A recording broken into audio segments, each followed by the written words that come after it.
Hello everyone! This week's video is a day late. Oops, I'm aware.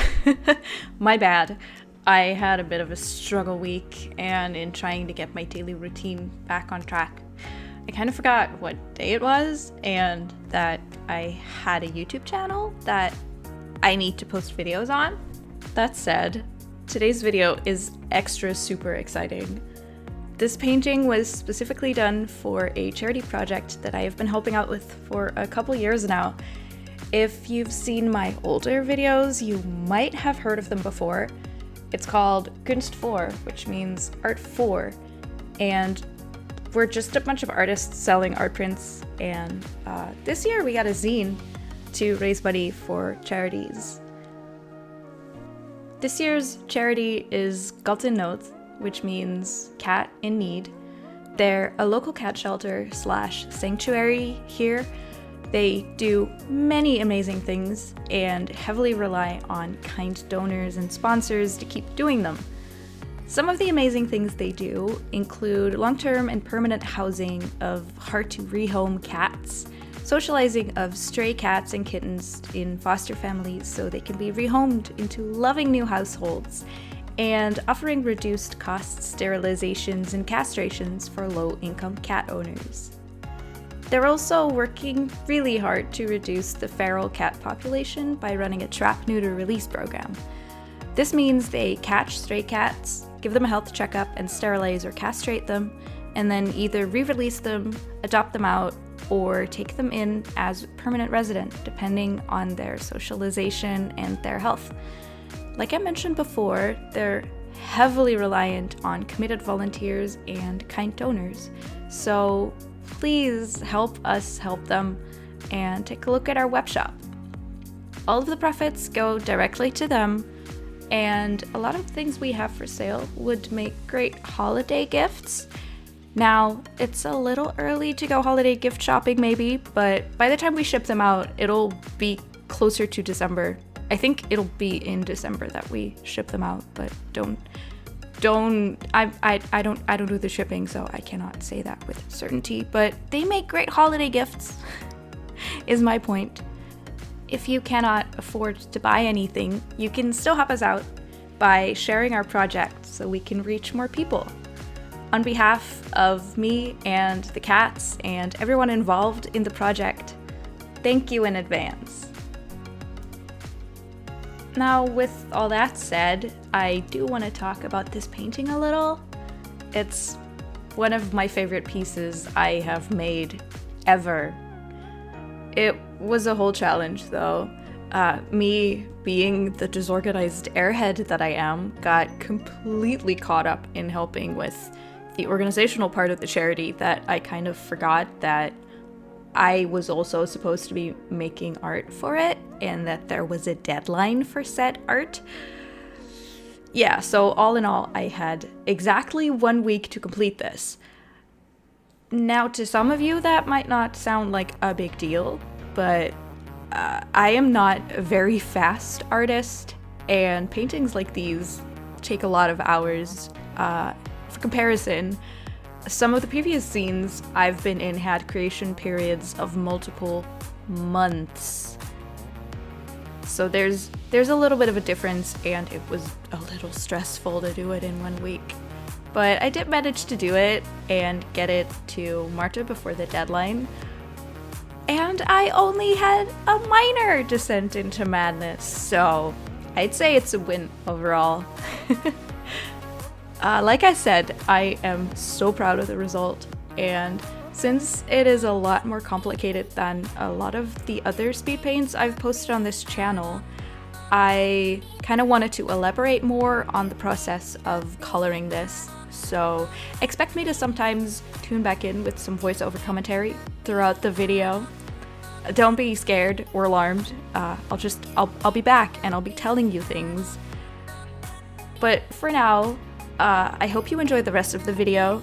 If you do, like, comment, subscribe, and maybe consider sharing this video with your friends. And thank you for watching.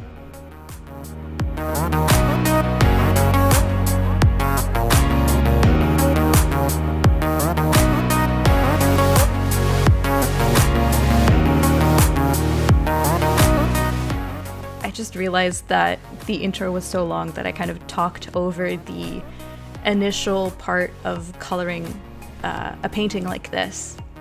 I usually start out the coloring process of a painting like this with something that is halfway between a line art and a sketch. I usually add a flat color layer underneath with the sketch set to multiply or shade or a similar effect, and then on the bottom layer, the color layer, I use a very blendy brush to add messy areas of color and starting to kind of define what's gonna be what color and where the shadows are gonna be, but I'm not very neat with it yet. I do it messily because this kind of serves as a color sketch, so I don't want to invest too much time in something before I know if it works or not, but also doing it messily kind of helps the colors blend into one, which makes for a more cohesive overall color palette. Once I'm happy with the colors and the overall composition of them, I will go in part by part and detail everything until the painting is done.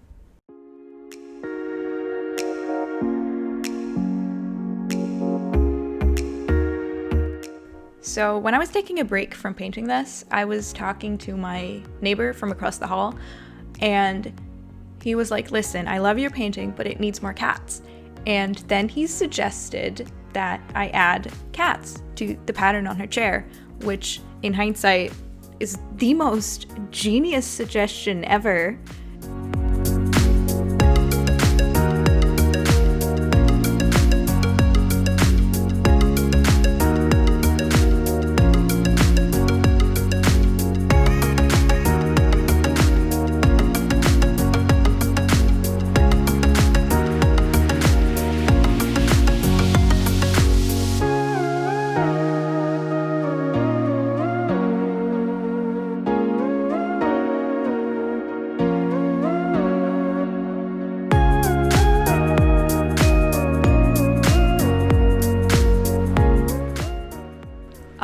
The cat.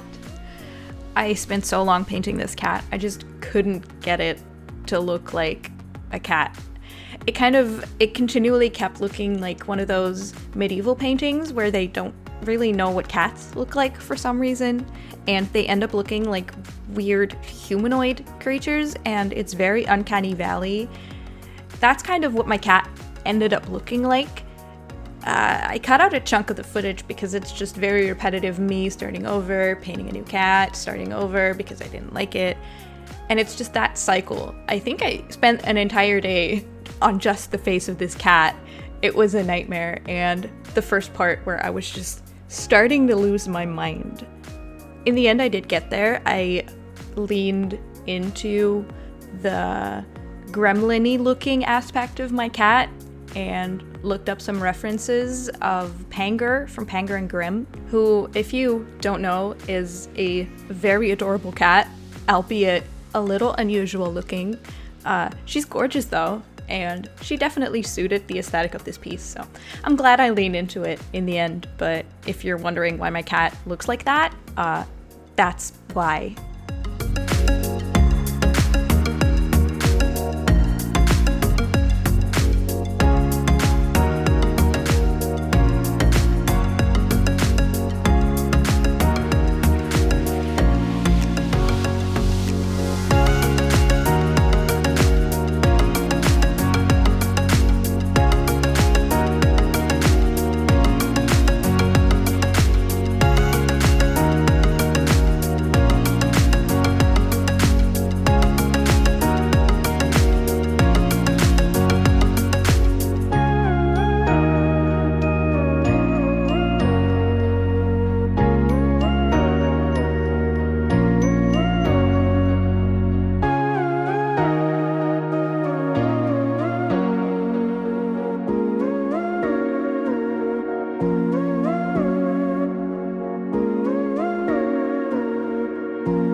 here's me starting on painting the body of the cat and then realizing that it's going to be as much of a struggle as the face had been.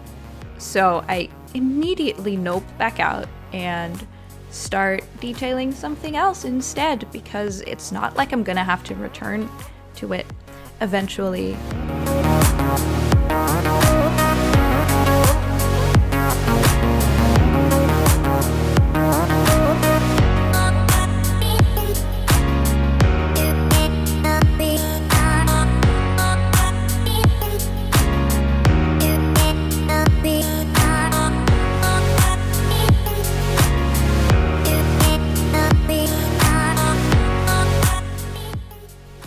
I love painting hair.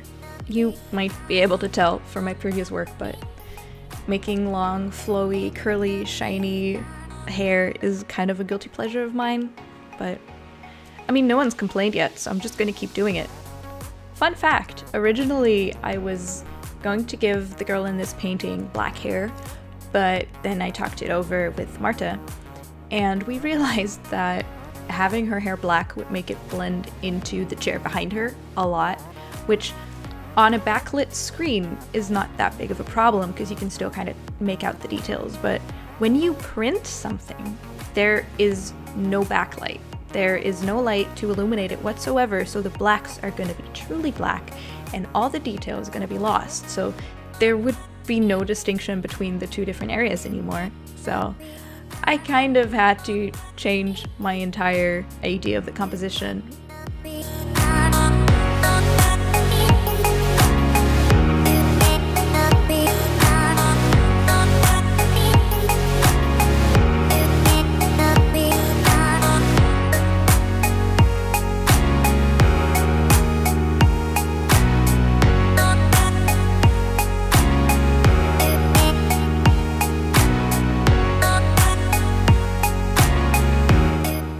In hindsight, I'd say it was a pretty genius move of me to make this painting as symmetrical as it is, because I can copy and flip a lot of parts of the painting, which saves me so much time in the end. I think if I hadn't been able to do that, it would have been a lot harder to get this done in a week.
So this is the moment where I finally face my fear and start painting the body of the cat. I think all in all I used like 5 or 6 different reference pictures of white cats. Oops. I mean, references absolutely saved me during the painting of this. I took a whole bunch of reference pictures myself for the position and the face and the skirt as well. If anyone tells you that you shouldn't be using references, then honestly, they're just out there giving you bad advice, because references, if used correctly, are a lifesaver.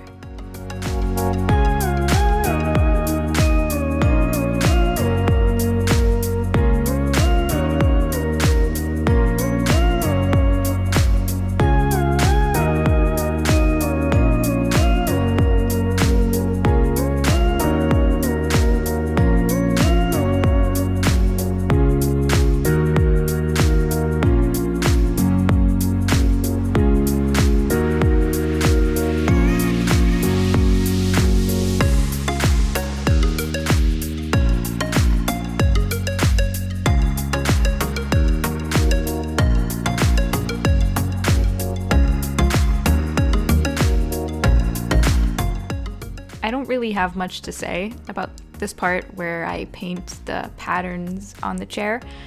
Just that it took hours and it was so repetitive.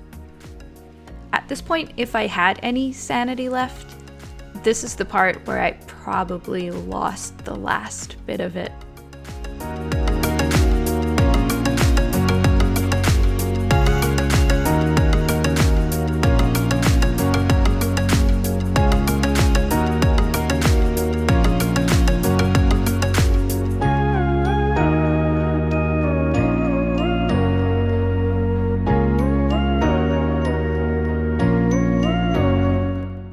Don't be concerned, she doesn't have an arm anymore at this point, and she's not gonna have one for a little bit, but I struggled with that arm and that hand for a while, and instead of facing my problems head on, I just cover them up and pretend they don't exist until I am forced to deal with them.